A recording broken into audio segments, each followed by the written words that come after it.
How are you feeling?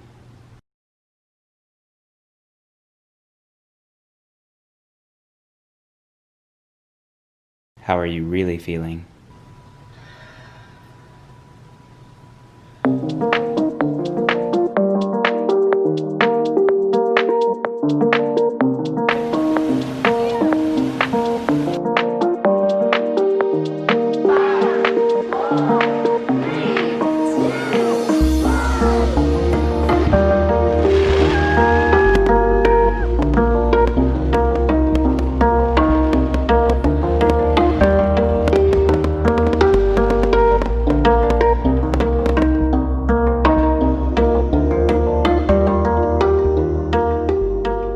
I suffer from anxiety, so at a drop of a hat, I can forget about things that haven't happened yet.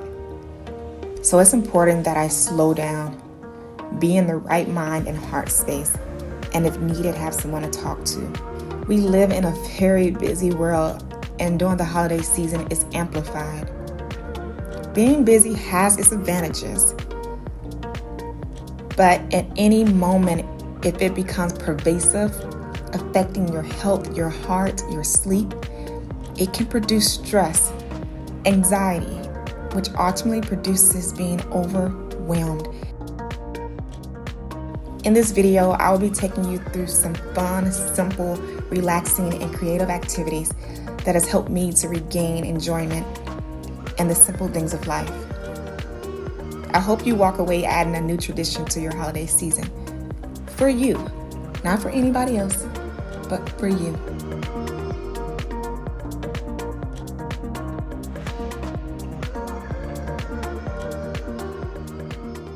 I love peppermint in almost any form it comes in. Tea, candles, essential oil, food. I like to start my mornings lighting a candle, and lately it's been a peppermint scented candle, or diffusing a peppermint essential oil at night. I highly recommend, if you're a tea lover like me, to add peppermint tea to your collection. It tastes delicious. Besides the nostalgic aroma, some of its benefits include soothing, quieting headaches, and helps create a focused and zen atmosphere. Hot cocoa is one of my favorite winter drinks. It can be compared to a warm hug in a mug. Carrying over my love for peppermint, we are going to make homemade peppermint hot chocolate. You'll want to warm up some milk in a saucepan and add a bit of vanilla extract. In another bowl, add sugar, unsweetened cocoa, and chocolate chips. This recipe will be very, very sweet. And I have a sweet tooth, but this was very, very sweet. It's basically compared to sipping chocolate straight out of a cup. So you're going to want to adjust your quantities accordingly. Take some peppermint sticks and crush them. I use the end of a rolling pin. And then add a pinch of salt and mix it. The original recipe that I was inspired by will be linked down below in the description box. And I was so excited about making this that I didn't read that this was a recipe for 4. So as you can see, I was trying to put all of this hot cocoa mixture inside of a small saucepan. I couldn't help but laugh at myself, so I grabbed a bigger pot and poured the hot chocolate mixture into it. Pour the hot chocolate into one of my favorite Christmas mugs. Topped it off with some whipped cream and then added a peppermint stick.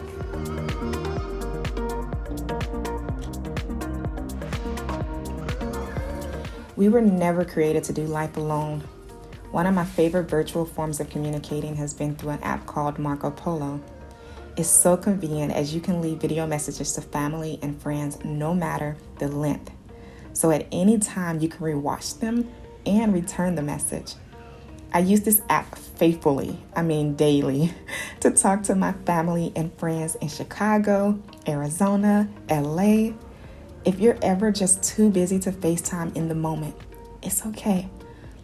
But if you need a friend or a moment to tell someone how much you love them, this is one of the beautiful ways about technology you can do so. Confession: I have never created cutout gingerbread or cut out cookies in general until this day. And y'all, my husband and I will be adding this to our Christmas tradition yearly. We kind of cheated and bought the store-bought bag, but no love lost if you want to make the dough from scratch. It smells so good. I just love baking. It forces me to slow down, focus, and relax. And it was fun. The smell of gingerbread and the taste of gingerbread cookies is an immediate holiday mood booster. I encourage you to give it a try. On this particular day, we took a break from all technology, turned on some soulful Christmas music, turned the Christmas lights on, and we were just singing and baking to songs that our parents introduced us to. Yet we find ourselves still listening to those classics today in 2020. How crazy, right? Share below a favorite Christmas song of yours. After mixing the dough by hand, suggested strongly by my husband, we learned this trick to put the dough on plastic wrap, roll it out, and then put it in the fridge.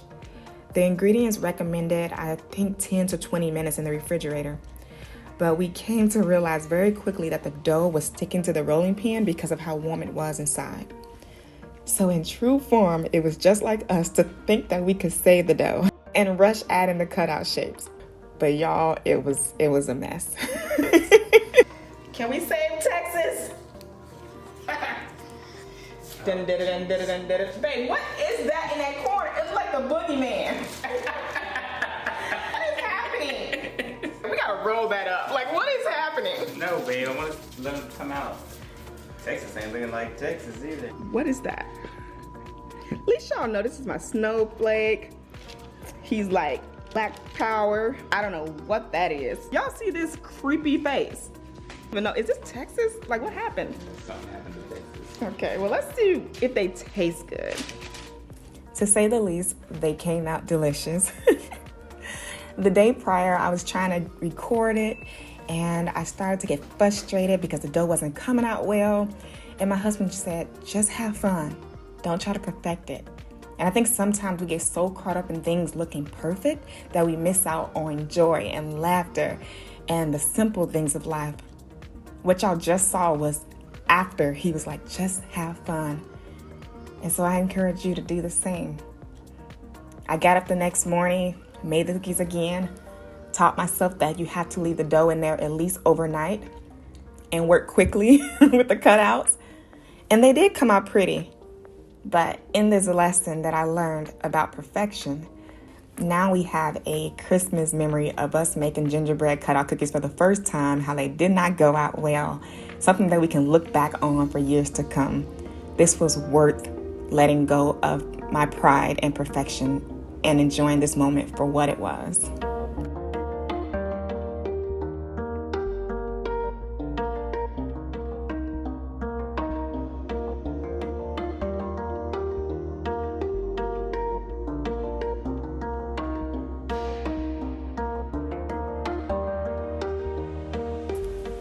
My love language is words of affirmation, so I find myself replicating it often to others. People need to know that they're loved, that they're not alone, that you're thinking of them, so why not write to them old school or send out holiday cards? Sending out Christmas cards or holiday cards was not something we did growing up.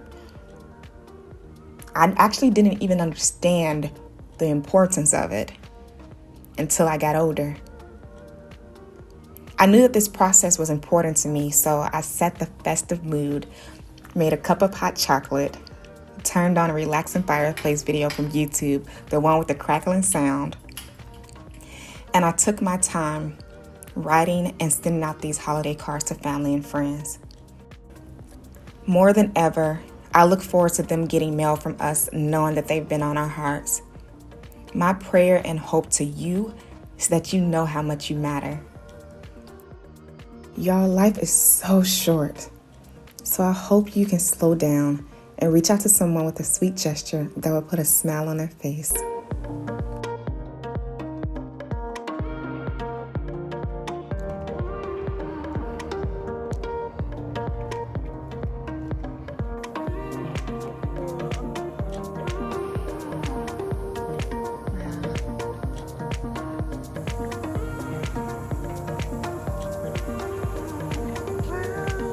You see the guy from, what's his, Olaf. Yeah.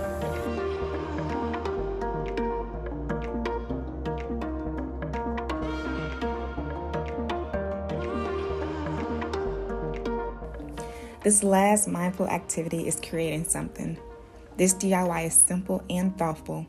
You can create it for yourself or a gift for someone else. I bought a plate from the dollar store, and I'm taking a black Sharpie, and I want to write a message to you guys who are watching.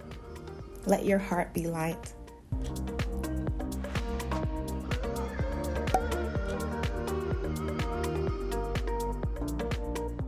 My pastor once said, urgency usually takes priority over what's important, and it causes you not to see or hear things you're supposed to due to distracted focus.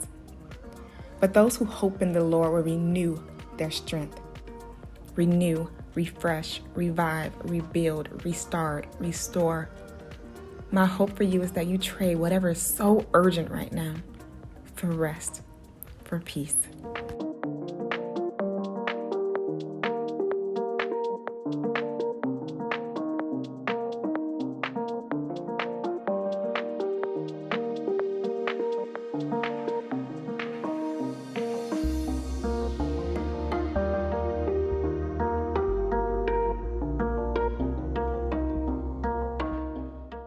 Y'all, thank you for being with me, just being Katherine, for another year. This will be my last video of 2020. Thank you all for helping me reach my goal of 1K. I am so grateful for each and every single one of y'all. Merry Christmas, Happy Holidays, and Happy New Year. And as always, I will talk to you all soon.